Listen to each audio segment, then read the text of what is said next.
I got so much motherfucking design on right now. Break it down, bring it back, make it clap. I got 3 old thoughts, new block, where that day. Bitches on my line, and you know. Assalamualaikum warahmatullahi wabarakatuh. Perkenalkan, saya Naimeja Ramadanisa dari kelas A2, NIM 0122110990 Universitas Bengawan. Kali ini saya akan mempresentasikan materi matkul TIK.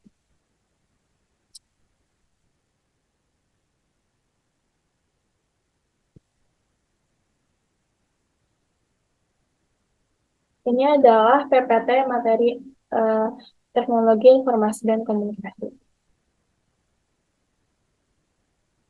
Isi PPT-nya itu ada Undang-Undang Perlindungan Data Pribadi di Indonesia dan General Data Protection Regulation atau GDPR.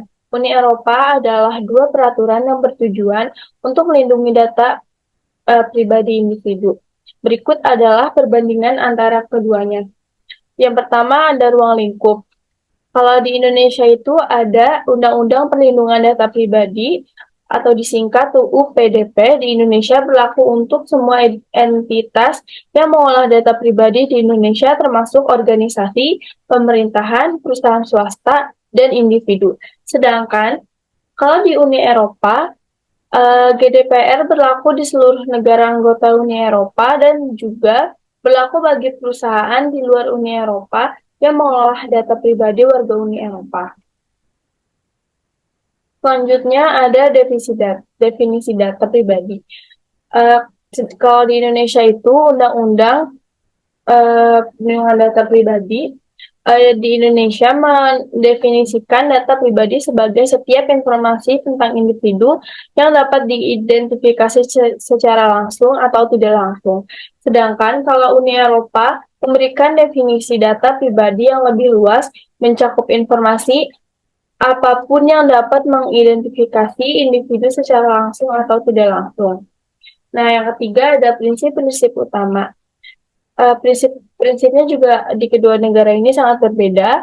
Kalau di Indonesia itu mendasarkan perlindungan data pribadi pada prinsip-prinsip transparansi, tujuan tertentu, keterbatasan penggunaan konsisten, keamanan, dan tanggung jawab. Sedangkan di Uni Eropa ada mengedepankan prinsip-prinsip perlindungan data seperti legalitas, keadilan, transparansi, tujuan terbatas, minimisasi data, ketepatan data, keterbatasan, penyimpanan, integritas, dan kerahasiaan, serta akuntabilitas.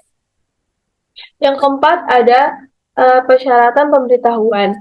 Kalau di Indonesia itu mengharuskan pengelola data memberikan pemberitahuan kepada pemilik data sebelum atau saat pengumpulan data pribadi dan menjelaskan tujuan pengumpulan serta hak-hak pemilik data. Sedangkan jika di Uni Eropa itu juga memerlukan pemberitahuan kepada pemilik data sebelum atau saat pengumpulan data pribadi dengan informasi yang lebih rinci tentang tujuan pengumpulan, dasar hukum pengolahan, periode penyimpanan, hak-hak pemilik data, dan informasi lainnya.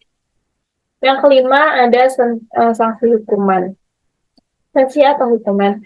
Nah, kalau di Indonesia itu memberikan sanksi administratif berupa denda, pencabutan izin, atau penutupan kegiatan usaha bagi pelanggar yang tidak mematuhi ketentuan dari undang-undang tersebut.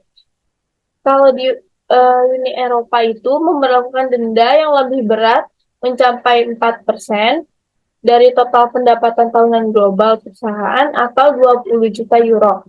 Yaitu yang lebih tinggi, tergantung pada tingkat pelanggaran yang dilakukan. Mungkin itu saja presentasi dari saya. Mohon maaf. Wabillahi taufiq wal hidayah. Wassalamualaikum warahmatullahi wabarakatuh.